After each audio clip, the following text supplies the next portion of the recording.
السلام عليكم ورحمة الله وبركاته. اليوم عندي لكم مقطع فضيحة للعملة السعودية 500 ريال.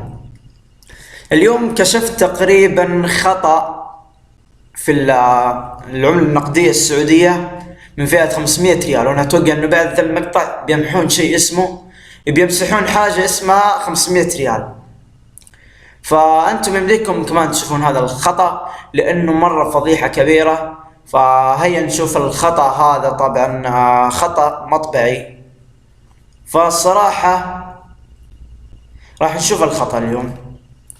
طبعا هذه 500 ريال.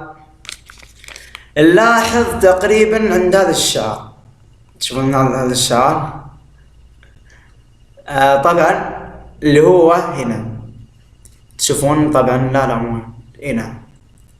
طبعا الكاميرا ما حد يشوفها، يعني ما راح يوضح في الكاميرا. فانتوا حطوه على الضوء وحتشوفون. طبعا لا تطلعوا من قدام. انا اول شيء بوريكم من قدام محلها هنا. فمثلا لو تلفون العملة زي كذا، مثلا الحين ابى الفها على وجه، الحين هي صارت بالوجه، حلو. فبالوجه طبعا بالوجه لا تطالعون، طالعوا كذا من وراء اللي هو من هنا، طالعوا من هنا. فطبعا لفوه زي كذا وشوفوا من هنا، طبعا من وراء.